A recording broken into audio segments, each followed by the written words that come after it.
Capítulo 46. Los profetas de Dios que les ayudaban.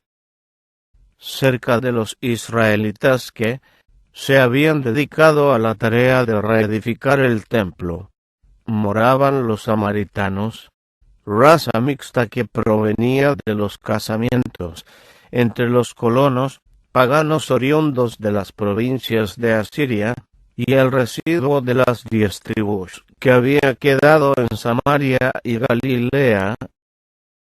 En años ulteriores, los samaritanos aseveraron que adoraban al verdadero Dios, pero en su corazón y en la práctica eran idólatras. Sostenían, es cierto, que sus ídolos no tenían otro objeto que recordarles al Dios vivo, gobernante del universo. Pero el pueblo era propenso a reverenciar imágenes talladas durante la época de la restauración. Estos samaritanos se dieron a conocer como enemigos de Judá y de Benjamín. Oyendo que los venidos de la cautividad edificaban el templo de Jehová Dios de Israel, llegáronse a Zorobabel y a los cabezas de los padres, y expresaron el deseo de participar con ellos en esa construcción. Propusieron: edificaremos con vosotros, porque como vosotros buscaremos a vuestro Dios, y a él sacrificamos desde los días de Saradón rey de Asiria, que nos hizo subir aquí. Pero lo que solicitaban les fue negado. No nos conviene edificar con vosotros casa a nuestro Dios, declararon los dirigentes israelitas. Sino que nosotros solos la edificaremos a Jehová Dios de Israel, como nos mandó el rey Ciro, rey de Persia. Eran tan solo un residuo los que habían decidido regresar de Babilonia.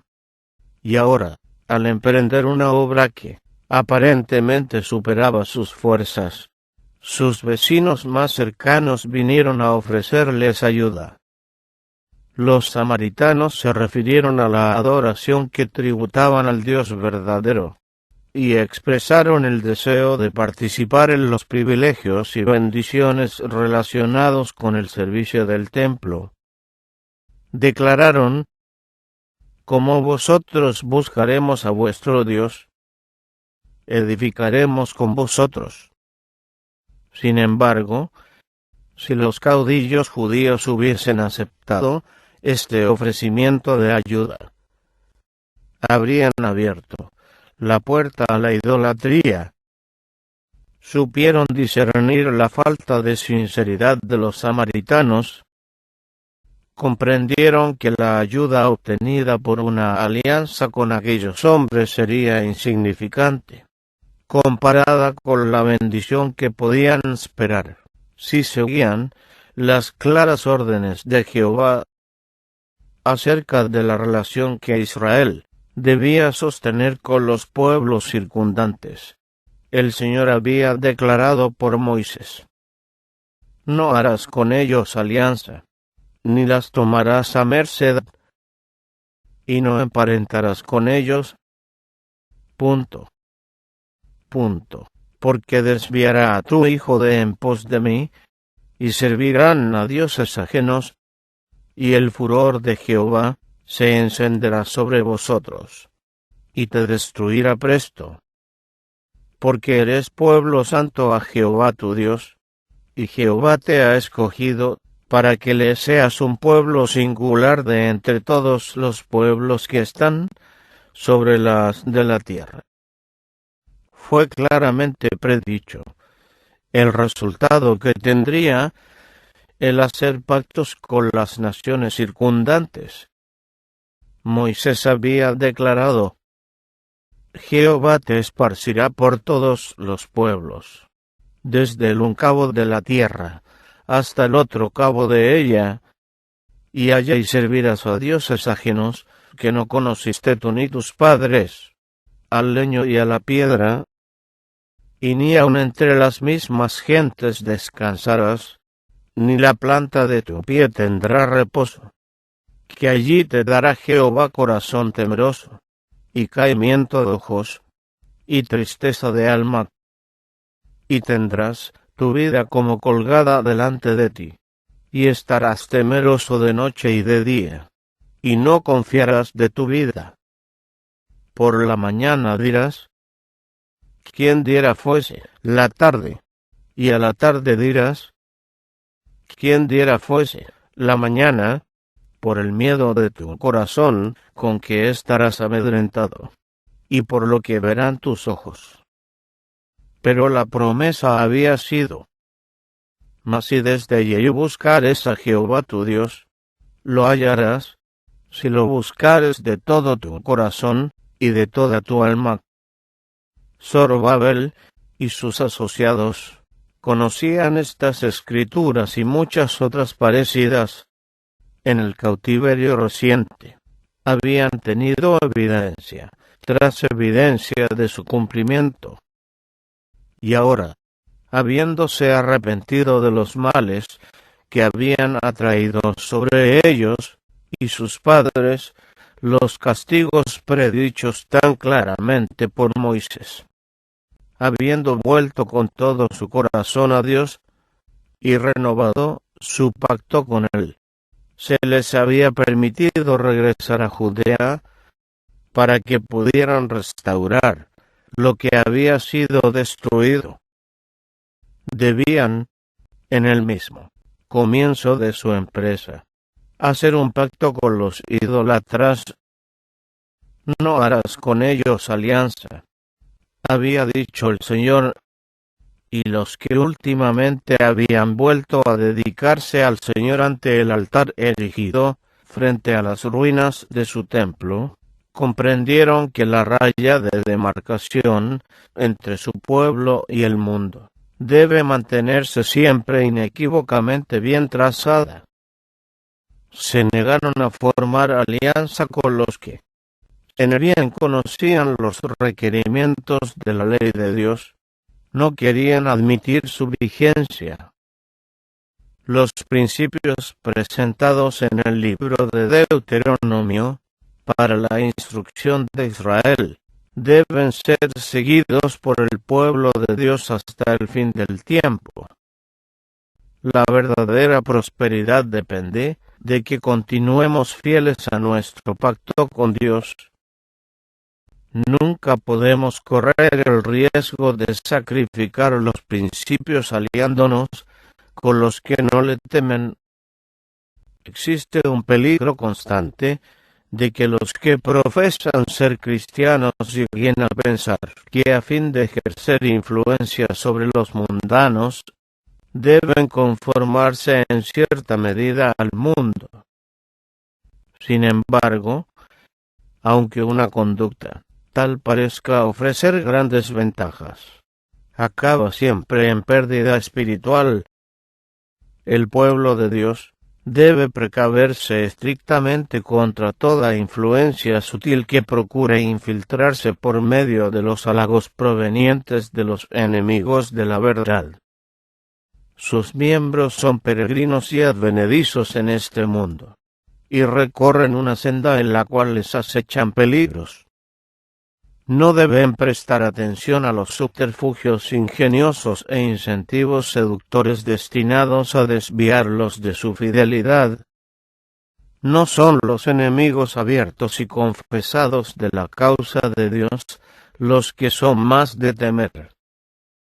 Los que, como los adversarios de Judá y Benjamín, se presentan con palabras agradables y aparentan procurar una alianza amistosa con los hijos de Dios, son los que tienen el mayor poder para engañar. Toda alma debe estar en guardia contra los tales, no sea que la sorprenda desprevenida alguna trampa cuidadosamente escondida. Y es especialmente hoy, mientras la historia de esta tierra llega a su fin, cuando el Señor requiere de sus hijos una vigilancia incesante. Aunque el conflicto no acaba nunca, nadie necesita luchar solo. Los ángeles ayudan y protegen a los que andan humildemente delante de Dios. Nunca traicionará el Señor al que confía en Él. Cuando sus hijos se acercan a Él en busca de protección contra el mal, Él levanta con misericordia y amor un estandarte contra el enemigo. Dice: no los toques, porque son míos. Tengo sus nombres esculpidos en las palmas de mis manos, incansables en su oposición.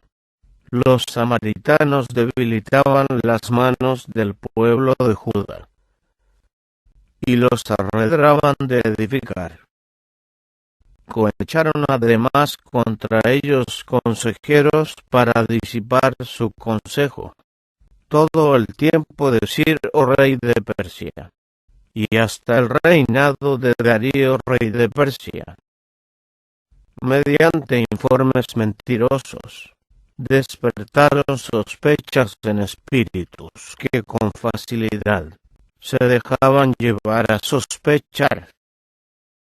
Pero durante muchos años, las potestades del mal fueron mantenidas en jaque, y el pueblo de Judea tuvo libertad para continuar su obra, mientras Satanás estaba procurando influir en las más altas potestades del reino de Medo, Persia, para que mirasen con desagrado al pueblo de Dios. Había ángeles que obraban en favor de los desterrados. Todo el cielo estaba interesado en la controversia.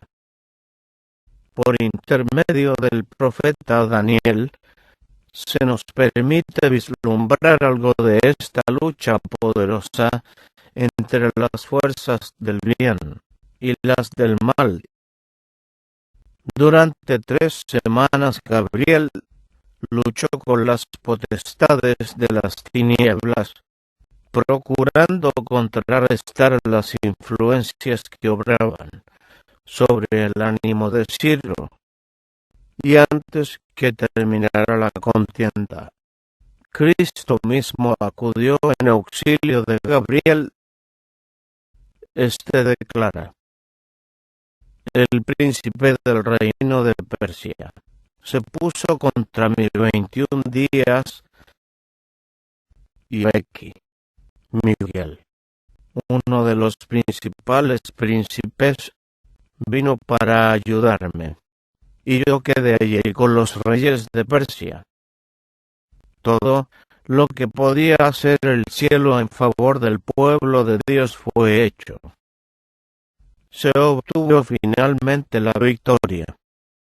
Las fuerzas del enemigo fueron mantenidas en jaque mientras gobernaron Ciro y su hijo Cambises, quien reinó unos 7 años y medio. Fue un tiempo de oportunidades maravillosas para los judíos.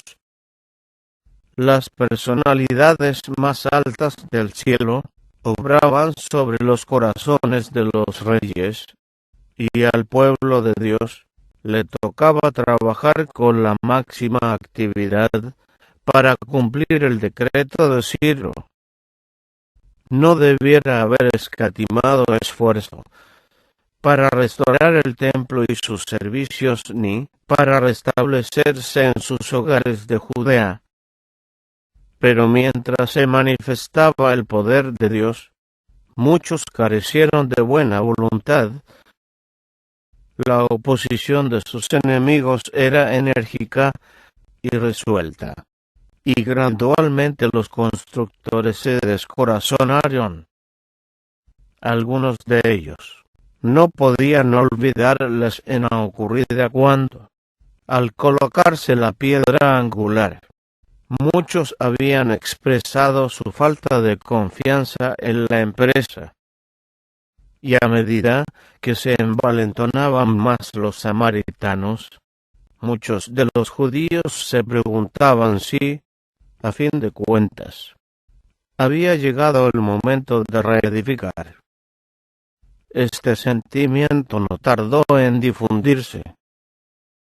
Muchos de los obreros, desalentados y abatidos, volvieron a sus casas para dedicarse a las actividades comunes de la vida. La obra del templo progresó lentamente durante el reinado de Cambises y durante el reinado del falso Esmerdis.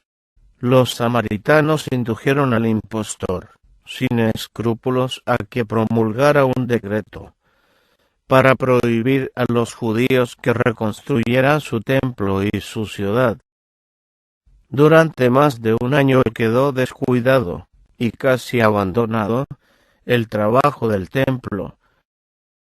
La gente habitaba sus casas y se esforzaba por alcanzar prosperidad temporal, pero su situación era deplorable.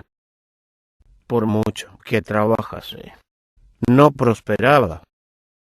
Los mismos elementos de la naturaleza parecían conspirar contra ella, debido a que había dejado el templo asolado. El Señor mandó una sequía que marchitaba sus bienes.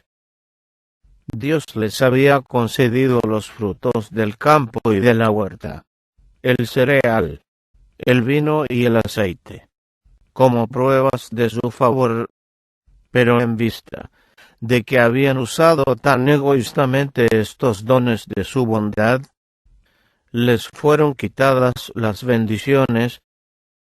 Tales eran las condiciones durante la primera parte del reinado de Darío y Staspes, tanto espiritual como temporalmente. Los israelitas estaban en una situación lastimera. Tanto tiempo habían murmurado y dudado. Tanto tiempo habían dado la preferencia a sus intereses personales, mientras miraban con apatía el templo del Señor en ruinas, que habían perdido de vista el propósito que había tenido Dios al hacerlos volver a Judea, y decían: no es aún venido el tiempo de que la casa de Jehová sea reedificada. Pero aún en esa hora sombría había esperanza para los que confiaban en Dios. Los profetas Ageo y Zacarías fueron suscitados para hacer frente a la crisis. En sus testimonios conmovedores, esos mensajeros revelaron al pueblo la causa de sus dificultades. Declararon que la falta de prosperidad temporal se debía a que no se había dado el primer lugar a los intereses de Dios.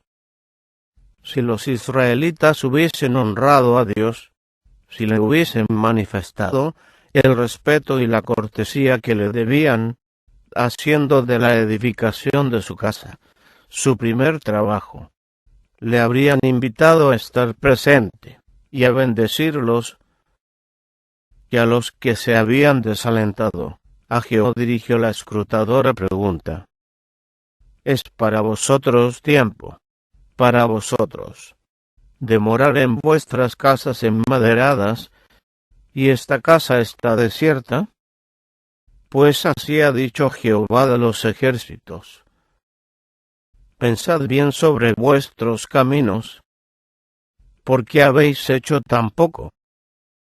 Porque os preocupéis de vuestras propias construcciones, y os despreocupéis de la edificación para el Señor. ¿Dónde está el celo que sentíais antes para restaurar la casa del Señor? ¿Qué habéis ganado sirviéndoos a vosotros mismos? El deseo de escapar a la pobreza os ha inducido a descuidar el templo, pero esta negligencia os ha acarreado lo que temíais. Sembráis mucho, y encerráis poco. Coméis y no os hartáis. Bebéis, y no os saciáis. Os vestís, y no os calentáis. Y el que anda a jornal recibe su jornal en trapo horadado. Y luego, con palabras que no podían dejar de comprender, el Señor les reveló la causa de la estrechez en que se veían. Buscáis mucho, y halláis poco, y encerráis en casa, y soplo en ello. Porque, dice Jehová de los ejércitos, por cuanto mi casa está desierta, y cada uno de vosotros corre a su propia casa. Por eso se detuvo de los cielos sobre vosotros la lluvia, y la tierra detuvo sus frutos.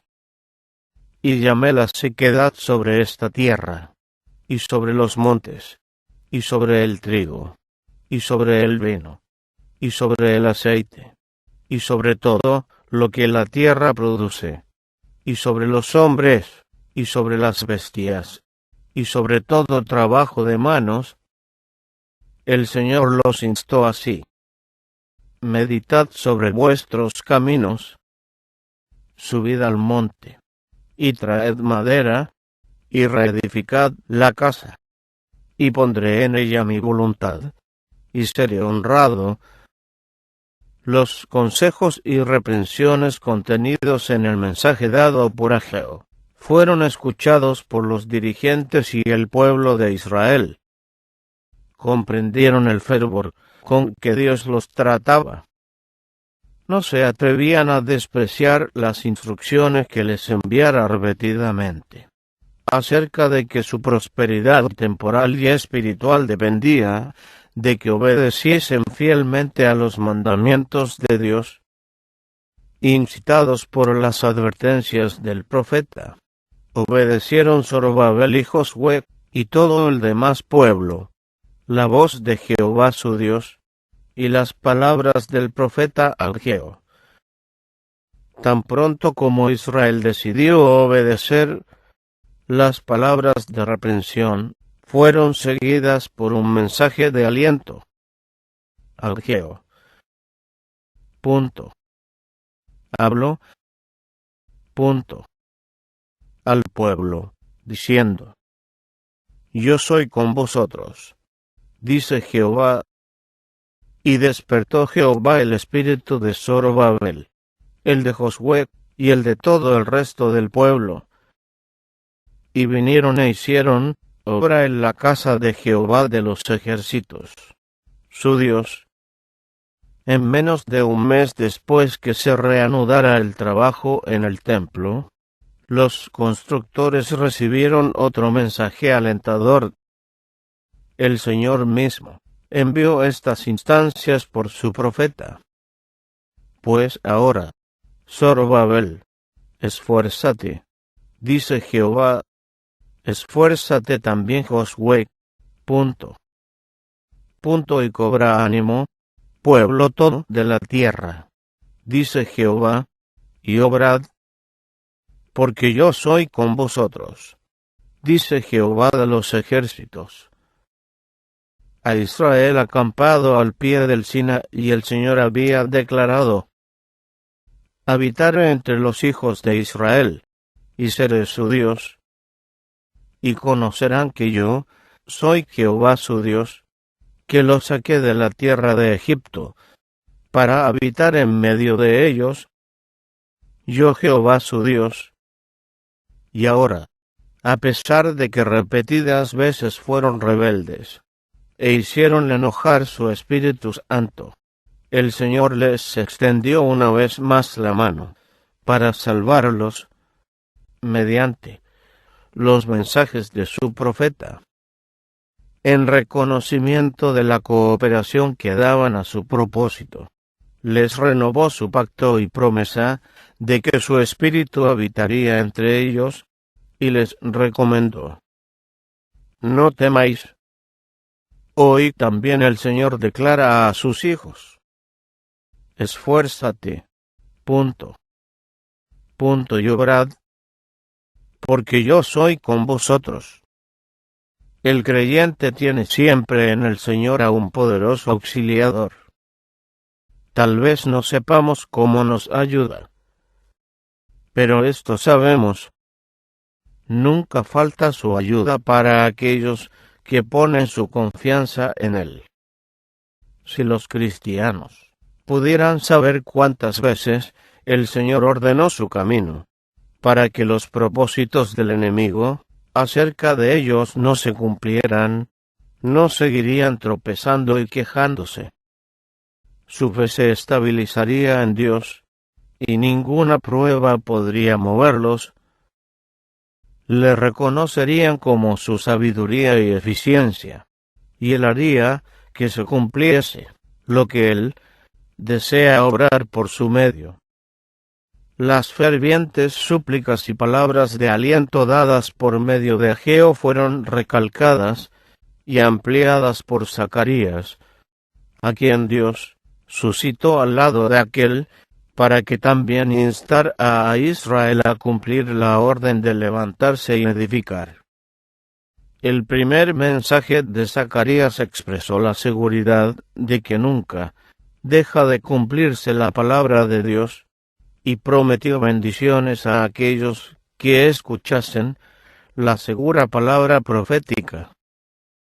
Aunque sus campos estaban incultos, y sus escasas provisiones se agotaban rápidamente, a pesar de que estaban rodeados por pueblos hostiles, los israelitas avanzaron por la fe, en respuesta al llamamiento de los mensajeros de Dios, y trabajaron diligentemente para reedificar el templo en ruinas.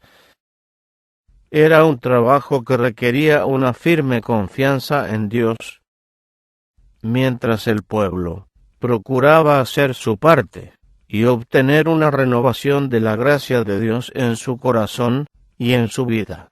Le fue dado un mensaje tras otro por medio de Ageo y Zacarías, para asegurarle que su fe tendría rica recompensa, y que las palabras de Dios acerca de la gloria futura del templo cuyos muros se estaban levantando no dejarían de cumplirse.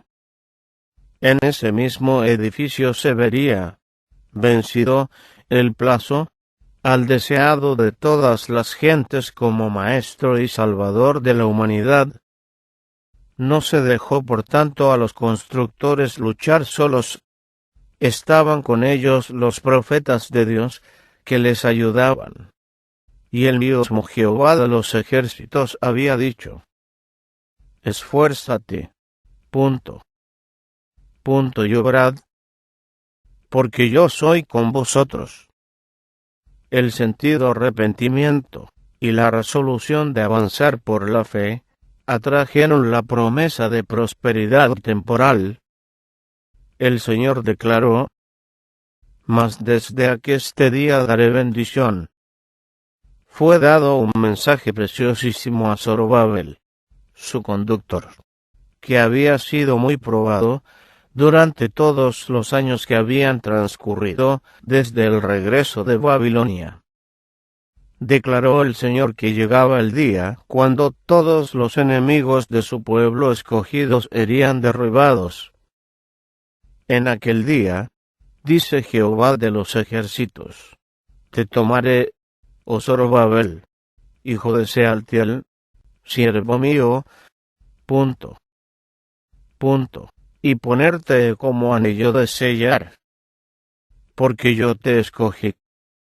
Ya podía el gobernador de Israel ver el significado de la providencia que le había hecho pasar por desalientos y perplejidades. Podía discernir en todo ello el propósito de Dios. Este mensaje personal dirigido a Zorobabel fue registrado para alentar a los hijos de Dios en toda época. Al enviar pruebas a sus hijos, Dios tiene un propósito. Nunca los conduce por otro camino que el que elegirían si pudiesen ver el fin desde el principio y discernir la gloria del propósito que están cumpliendo. Todo lo que les impone como prueba, tiene por fin fortalecerlos, para obrar y sufrir para él. Los mensajes comunicados por Ageo y Zacarías incitaron al pueblo a hacer todo esfuerzo posible para reedificar el templo. Pero mientras trabajaban, fueron acosados por los samaritanos y otros, que idearon muchas obstrucciones.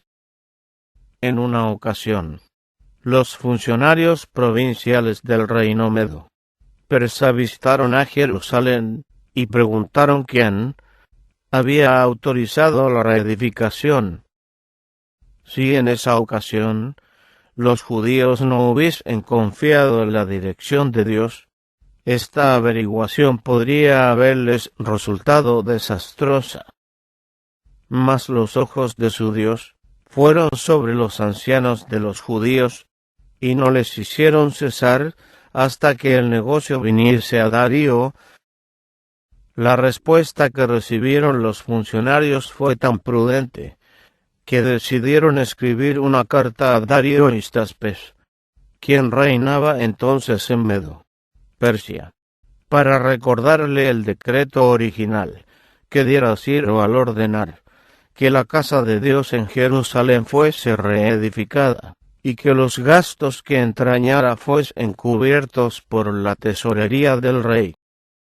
Darío buscó ese decreto, lo encontró, y dio luego a los que habían hecho las preguntas la orden de permitir que prosiguiera la reconstrucción del templo.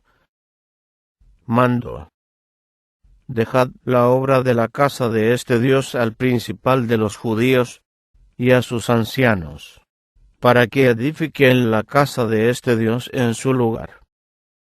Y por mí es dado mandamiento de lo que habéis de hacer con los ancianos de estos judíos, para edificar la casa de este Dios, que de la hacienda del rey, que tiene del tributo de la parte allá del río, los gastos sean dados luego a aquellos varones, para que no cesen.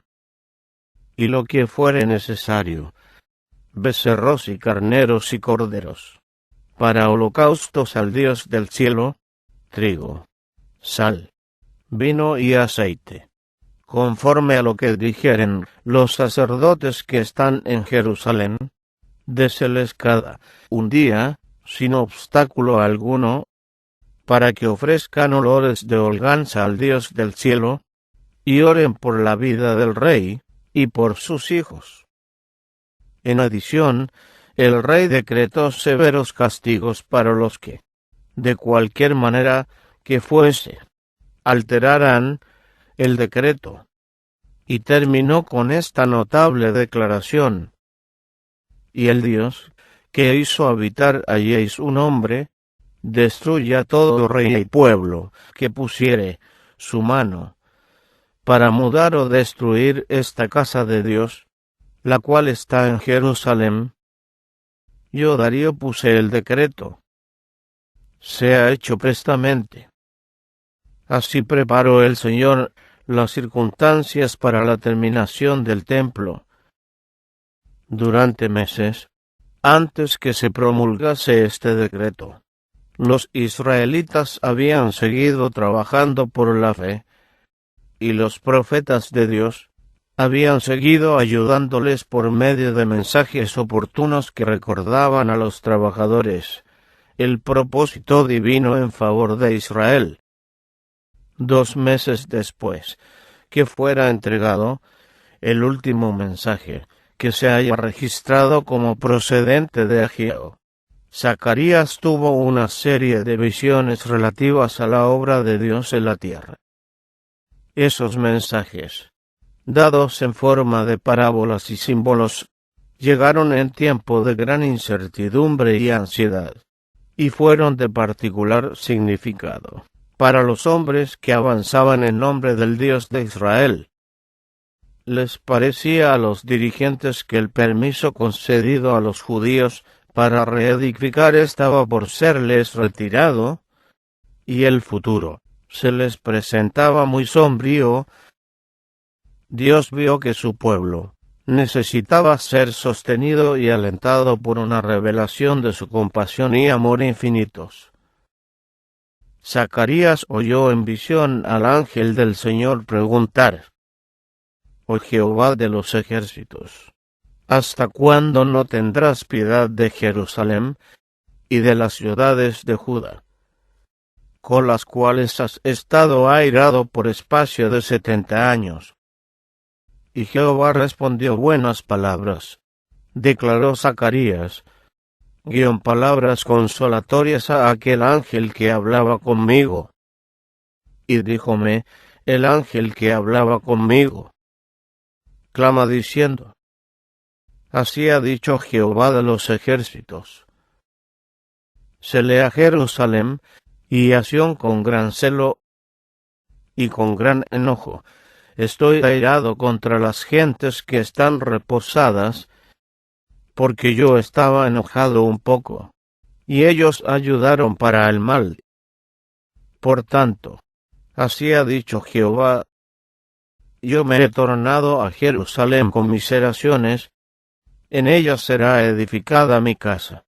Punto.